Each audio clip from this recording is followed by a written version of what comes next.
I'm here at the Lyons Research Farm with Mary Duane from UCD Veterinary School. Mary's going to talk to us about the care of the newborn calf and how important it is to treat and go through all the important procedures post-birth. Mary, what are you doing now with this calf? Okay, what we're doing now, we've just calved this calf. He's on deck. He's just a couple of minutes old. We've made sure that his airways are clear and that he's breathing.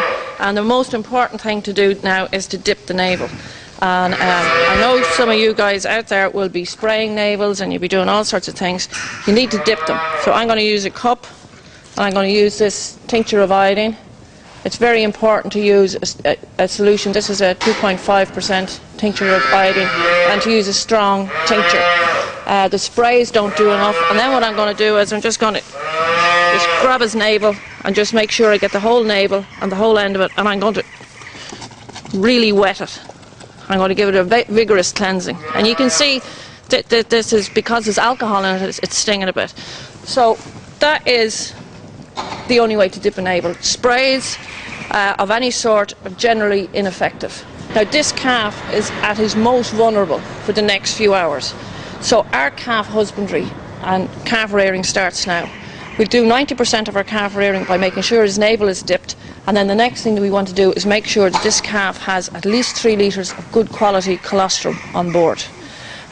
This heifer now, we'll show you her later, has calved a little bit early and she doesn't have her own natural colostrum. Here in the farm we store colostrum, so I'll thaw some and I'll feed this calf 3 litres before I'm finished today. How soon after birth do you need to get the colostrum into the calf? As soon as possible, but certainly within the first 6 to 8 hours. As the calf's gut is open now to take in these antibodies that the colostrum has. So as his gut is open, these antibody globulins, if you look at them, are quite big and they can get through the gut. And that gateway is only open for the first 6 to 8 hours. So the only way to be sure that the calf gets enough colostrum is to make sure that he drinks it from a bottle or to stomach tube it into him. Okay. And stomach tube or bottle, or does it matter what's your preference in terms of how to get the colostrum into the calf?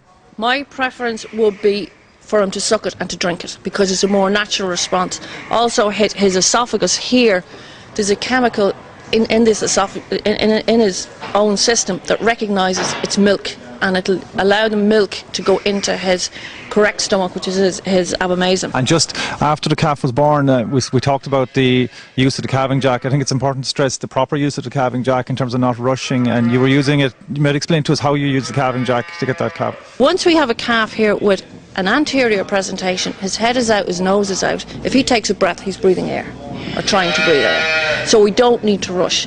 You know, on most calvings there's no great urgency. It is an urgency if the calf is coming backwards, and as soon as the navel gets squeezed, his head is now deep in the cow and he will inhale. So it is important to get those calves out as quickly as possible once you get past the hind leg end. If we just went in a big hurry, run in, jack, and whip him out, we're actually tearing the heifer. So what's happened is we've injured her, and our potential for going in calf again has been reduced. So we're going to take it nice and quietly, work quietly around the animal, no stress, no excitement, like it's a natural event. Okay, and immediately after the calf was born, this calf, you know, he was under a bit of pressure. What steps did you take immediately after he was born to make sure he started breathing straight away? The first thing I did was to check that his airway was clear.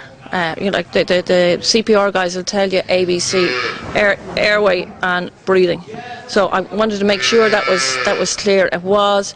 What I did then was I pinched his nose here very, very tight, and you can see this calf is reacting. And in here, this sucky. In here, there's a little acupressure point there, and as you squeeze it, it makes the calf go. So this works quite well. The same principle, just sticking a straw up their nose, works quite well. I just rubbed them down briskly. I mean, you know, the cow's natural response when the calf goes out is she's licking him up and down here along the back. You're massaging him, you're getting the blood flow going, you're getting his heart moving, and it's a natural stimulus for him to get up. Like, you'll just see as I do that, his instinct there is, I'm going to get up. Okay, thank you, Mary. We're going to let you be now to get the colostrum into this guy, and he's starting to look up and look healthy, so it's a good start to life. So thank you, Mary.